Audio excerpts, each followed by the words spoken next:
Happy holidays, artists and creators.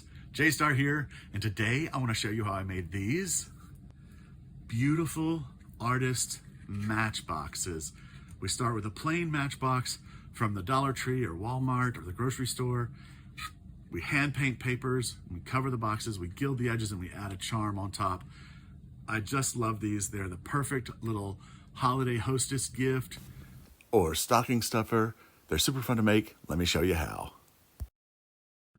Okay, so this is the piece of paper that I want to emulate to make my matchboxes out of to use with these little peacock pieces, which I found on Temu. And yeah, okay. I thought that I painted this background, but I think I used my homemade ink sprays. So let's see if I did or not. So I'm gonna take a piece of ordinary cardstock and I'm gonna take my turquoise ink spray.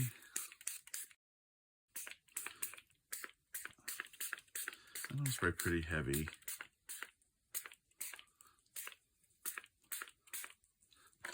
All right. And actually,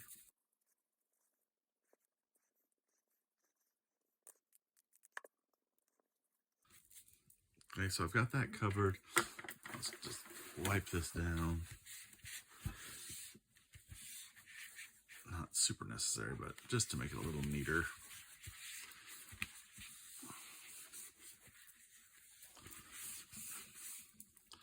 I think I made my paint more to the blue side since I did this. It's pretty close, but it will dry differently. So now we're just going to take the polka dot stencil, and actually, should I do it this way and just try to fill the page? Yes, that would be good. And we'll use this as a mask.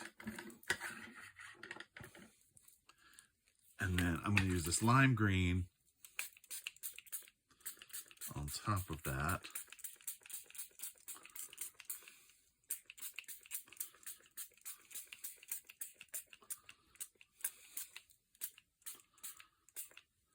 And I'm not going to let that sit there for long. Let's see. I think I'm going to take this and see if I can get some of this on there. Yeah, and see, it's already doing its magic. I don't know how it does that, but it just like leaches the blue out and makes it lighter, almost to a yellow color, but it's really cool. So, oh, that's cool. So, oh, sorry, I should show you that. So, just to get up some of the extra ink before I put this stencil back onto the other side. Okay, now I'll come over here and I'll just line this up somehow, lined up, and then I'll use this again.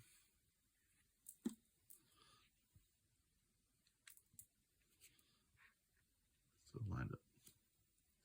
Oh, I keep touching it a little bit and knocking it. Stay. There we go. And we'll just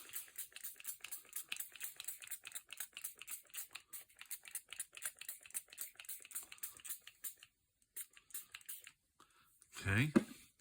And then let's pull this out. Maybe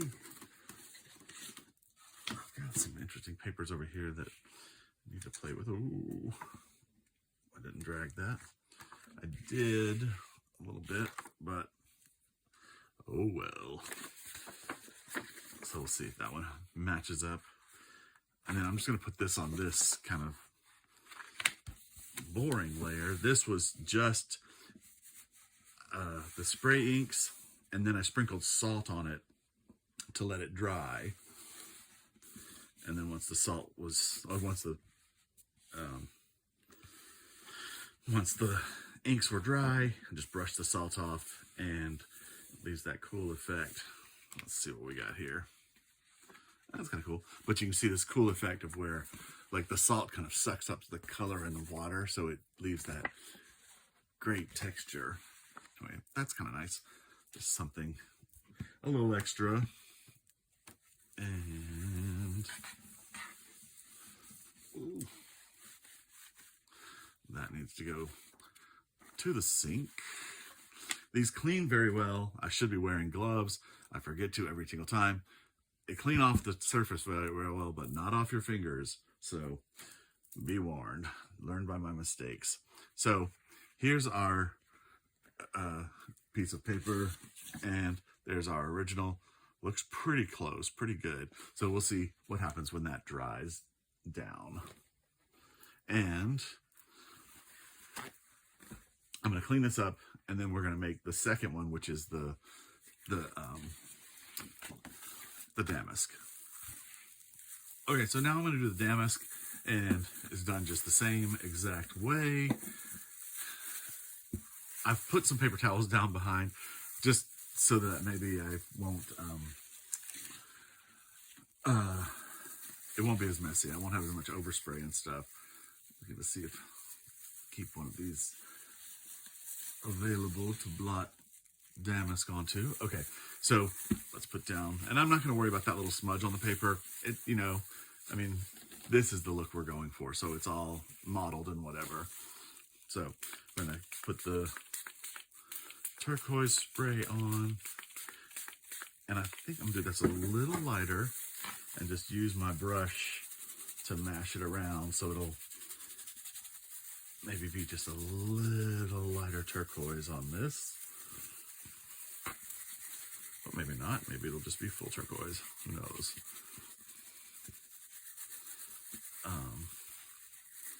I wonder if I use water here, can I push some dye? Yes. Okay.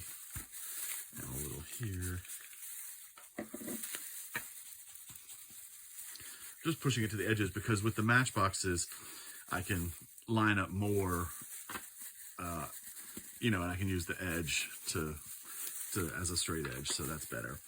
So now let's get the damask stencil. There we go. Okay, so since this isn't page size, I'm gonna put it over here, and we're gonna try to make it straight. Yes, that looks fella straight. And then I'm gonna go for it. Now I'm gonna put my lime on. And I'm not gonna do too much. He says as he sprays more on that side. We'll see how that turns out. And now, let's see. I just put this out of the way for a second while I take this, and I don't want to overlap my polka dots, at least not too much. And do this, and then I'm going to see what happens if I put it over this piece of paper, just to see. I mean, this is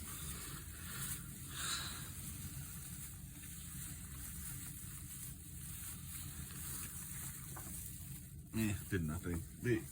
This has got acrylic paint on it, so it just repels the spray ink really. Okay, but this is just ink paper. Yeah, and then we get a little bit of the reverse damask there, so that'll be something. A little something for the kids. And then let's come back over here and try to line this up.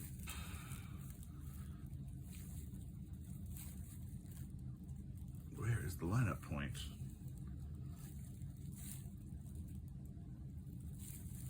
Oh, it's this way. Okay. So, you know what? I'm not going to worry about it, and I'm just going to go for it, because I could spend all day trying to match the pattern, or I could just get it done. Let's put this down here, and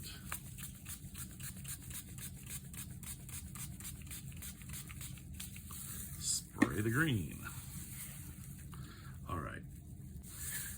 Okay, so now I've got these two papers. I think I'm actually going to make a third with Harlequin. So I've got this and this. Very cool. But I want to go for a Harlequin. I think that'll be interesting. So let's just do that really quick.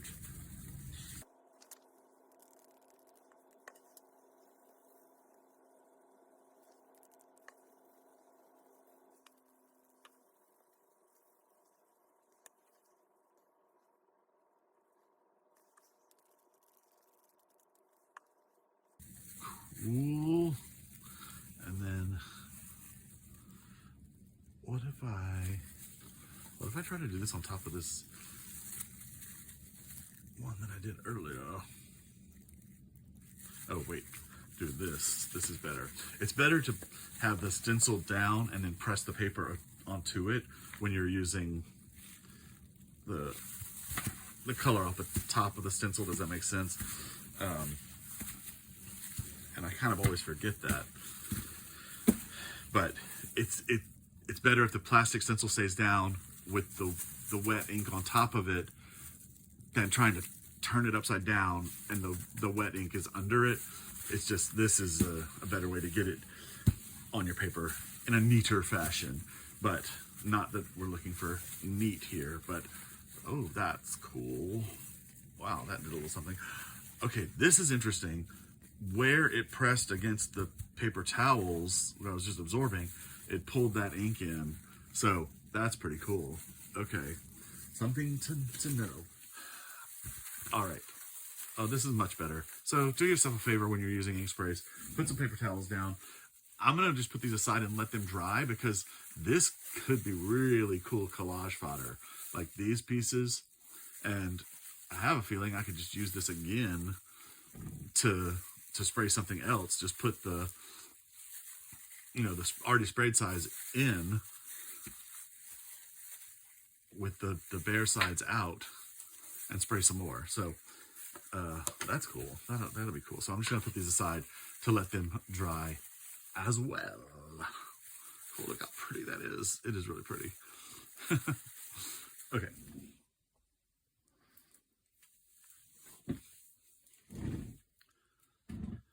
All right, so here are the papers all dried. This was our, what we wanted to copy, and we came really close, I think. That's dead on. This one is almost there, and I don't even know what I did with this paper before. It's a little dark around the edges. It may have had something else on it, but I love how this turned out. It's pretty clear, and it looks really good. The colors look really good. And then, as a bonus, I used the Harlequin stencil. And one of the things I love about this Harlequin stencil is this big one. It's got the larger size, and then on the end of it, it just has some small ones. So I can have a couple different scales to play with my matchboxes.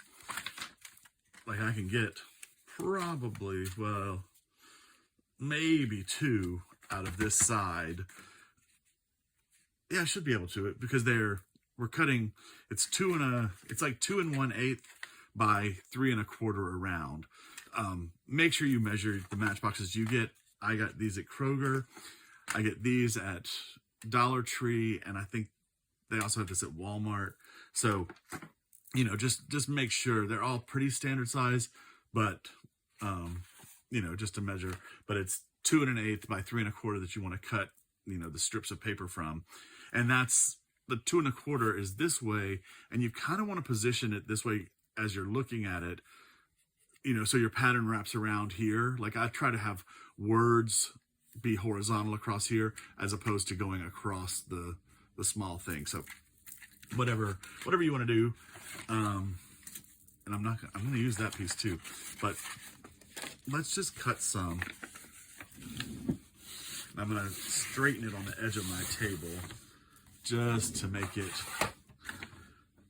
easier. Oh, also, there's, oh, you know what? Look at this. So these are solid green tips, okay? Are these also solid? Yeah, those are solid green tips. And these are red tips. So I tend to match my matchboxes up to them. So if I'm using like reds, I'm going to put the red one in there. You know, I don't get too many choices, but I do think about that. Yes, these are the ones I actually want to use with this because they're blue and green. Look, and how perfectly matched can that be? Look how cute. So we have turquoise and green on the inside too, so it makes it look completely custom. And you know, I think some people don't care about these things, they don't even notice, but as an overall thing, I think it's worth it to focus on the details. So I'm simply going to take this and I'm going to put it up at 2 1/8 roughly, and it's actually just shy of 2 1/8. I've marked my cutter so that it's easy for me, and then I'm going to cut it at 3 1/4, and again just shy of it. And it doesn't have to be perfect because the you're going to put gold on the edges, and that will cover any, you know, little differences. So let's see, I'm just going to cut a couple from each one so that, yeah, that's cool. Okay, so that we can see finished product. I'm not going to do a whole thing. Try to keep the video shorter. I hope it's a shorter video for you. And then, let's see, I'll try the big one too. I think I'm gonna go this way with it. Oh, that actually lines up kind of perfect. Kind of perfect. Okay.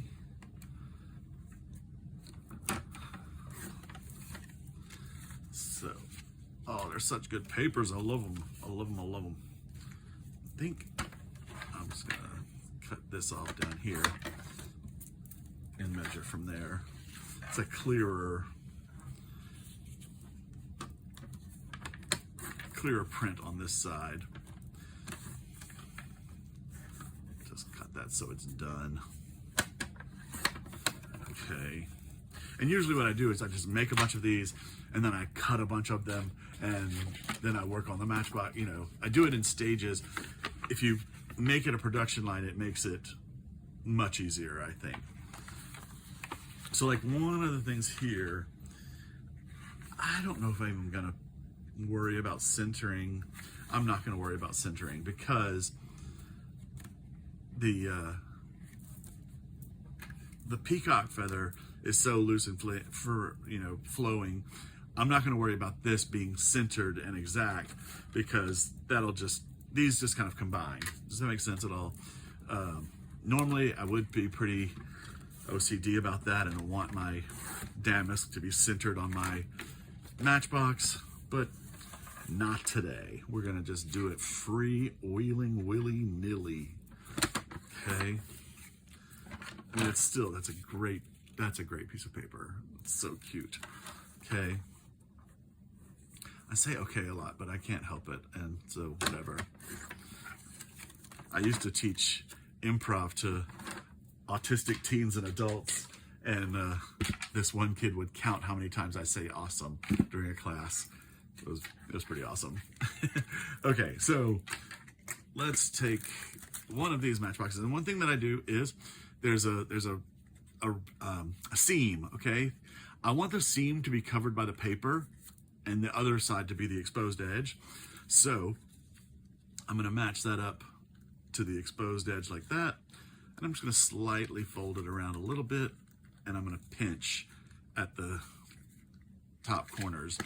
And then I'm just going to take it and I'm going to use the straight edge side to make a creased fold. And again, when I assembly line all these, I do them all at once, and I sit there, you know, watch TV or whatever, and fold all these, because when you go to glue, it is much easier to just spread the glue on the matchbox and then, you know, pop this onto it and kind of mash it down into the glue. So that's all you do there. Let's see, which flavor do we not have? Polka dots.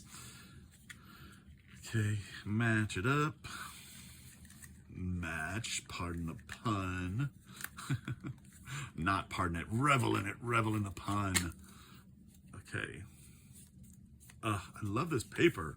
I'm trying to think of like the other things that I got and like what other color combinations I can use. Now see, I love how that turned out.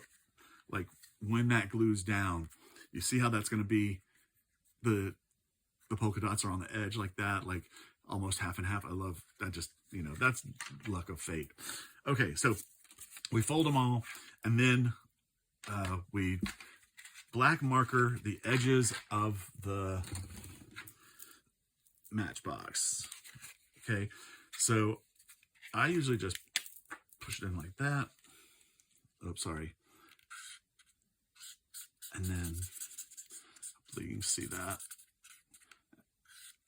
And I just want to get that top edge kind of good. Oh, and then on the other side, just go in here. And it's more about the edge of the box is what you want to get. This is just, you know, an extra step detail that I do. You don't have to do this.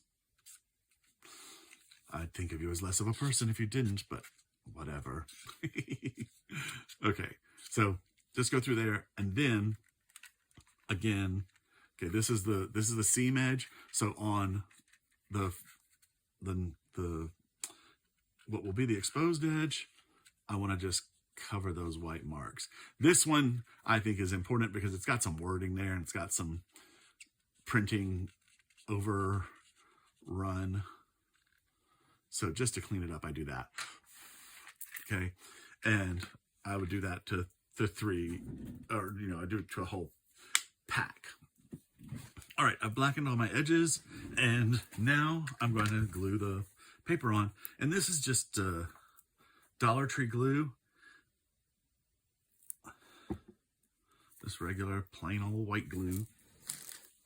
And I've gotten some there that's very, very liquidy, very, very watery. It works just the same, just as well. So, you know, I wouldn't worry about it. Pretty much any, you know, basic paper glue. You want it to stick down, but not, you don't have to, you know, it doesn't have to be Aleene's tacky glue or Mod Podge. You can just keep it kind of simple. So I typically open it up just to make sure what's at the top. On these, it doesn't matter which is the top or the bottom. But if you're using, you know, paper that has writing on it, you want to make sure that the writing goes the right way up. Okay. And then I just, it's usually like a brush full on each side of glue to cover the whole thing. Just spread it to the edges. I hope you see that. Am I getting on the camera shot? Okay, and then across this striker that will be covered. Okay, and then we just pop our paper onto it and smooth out the edges. Make sure it's all tacked down. Gorgeous, no doubt. Look at that. Look how cute. Okay. Awesome. I'll do these real quick.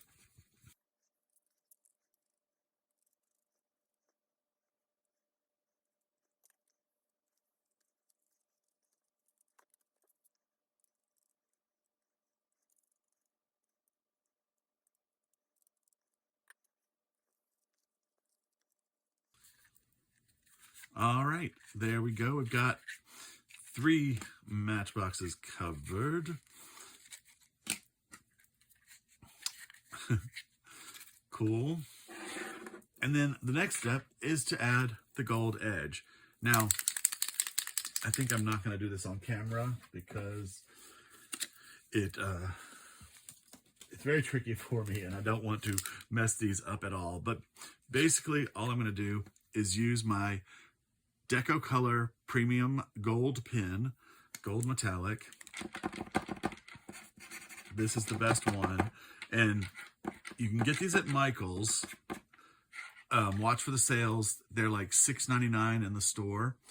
But if you end up, if you need a lot of gold edging, I gold edge tons and tons and tons of stuff. You can get them for a dozen for $4.99 each. So it's a pretty good savings. And when you buy a dozen online, you have to you have to get them on the website. But when you get them that way, they ship to you. It's about $70 or something. So shipping is free, because shipping over $50 is free. So, you know, for $5 a piece, like it's kind of worth it if you think you're going to use a lot of them. So all I'm going to do is paint an edge all the way around on the top and bottom of the striker and around, just kind of outlining this whole piece of paper. Does that make sense? And I just want to be very careful with it. When you do this, this stuff takes a while to dry. So just watch how your fingers are going and stuff, like, you know, you can smudge it very easily. So I'm going to try, but I'm going to try to like not worry about it. Let's see.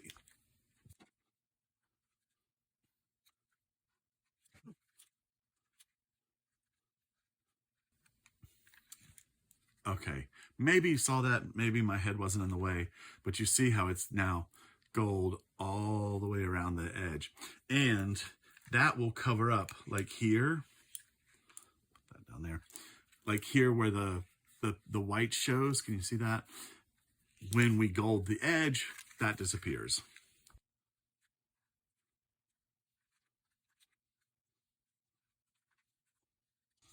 Okay, so that was the exposed edge there, and you can see it's all gold now, and no one can tell. I think that's on the bottom anyway, so it doesn't really matter. And like here, I just wanted to point out the damask. It isn't centered, but you can't even really tell that it's a damask because it's sort of a larger scale. So it doesn't even look, you know, it doesn't look off kilter because it looks like it's just patterning. Okay, let's do this one.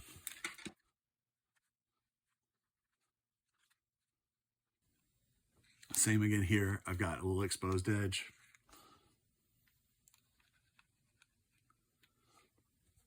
But not anymore.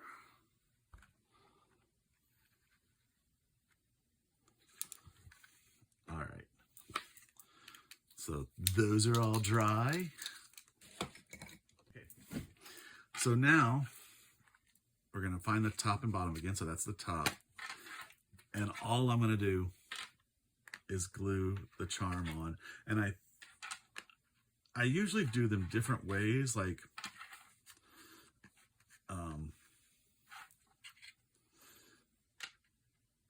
yeah, like I'll glue some with the feather end this way, or whatever it is on the charm that's like, you know, I'll flop them around. But this is the view that I'm worried about. Like this is what I would sit, like if this were the candle, this would be sitting next to the candle with this as the front. Okay, so kind of think of that like this. The striker is the back edge. So however you want to glue your pieces on. And I'm just going to use some Aleene's for this because it's a very light plastic. And what I just realized also about these is because they're pretty flat and plastic, they are shippable without danger of them breaking. So I will be able to ship these if anybody's interested. I know like a mailer envelope costs about $5 to ship anywhere in the US. I have some lighter bubble envelopes which may be less, but if you bought several for gifts or whatever, then it would be fine because I could put a bunch in one envelope and it'd be good. This one kind of curls up. I'm not going to worry too much about it. Okay, is this my new bottle of Aleene's? I can't believe it. Oh, no, it is not. Okay, that's why I'm struggling. I was like, did I already use all that glue? Okay, this is Aleene's, and I got the Turbo Tacky. It's just extra tacky. And who knows? maybe my peacock feather matchboxes are super tacky. They're turbo tacky. No, they're so cool. Look how beautiful that is. Oh my God, I know so many people that are gonna snatch these up.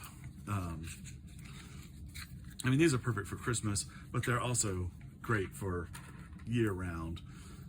I know a lot of people who, too much glue, who have a lot of peacock in their design, especially if they shop at my shop, because I sell a lot of peacock and lime goodness. Okay, so that's what I meant by I'm reversing, and I've got the head of the feather on the opposite ends just to mix it up a little. Okay, I love it. And then that's it, you're done. Like, they're so cute and ready to go.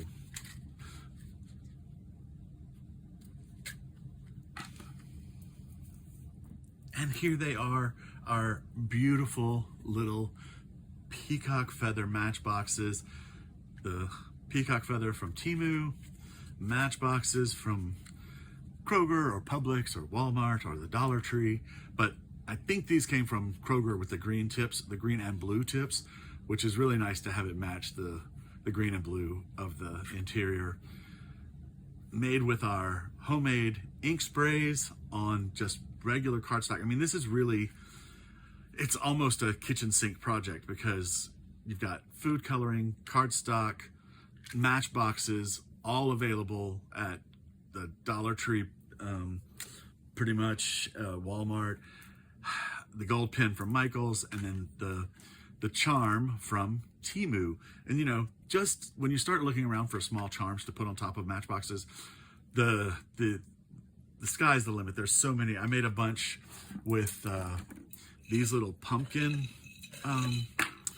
pods for Thanksgiving and Halloween. So those are fun. Like, there's just so many fun little things you can put on top of them, but I think they're so cute. And this is the perfect gift. You give somebody a little a candle. Like, I love the 3-wick candles at Bath and Body Works. A 3-wick candle and this, they're gonna love you forever. And it's something they can use. It's fun, it's handmade, it's beautiful. I love it. Thank you so much for watching the video. Please like and subscribe, and leave me a comment. I would love to hear what you think about these projects that I do. From Funkin' Dazzles, this is J-Star saying happy holidays and keep creating.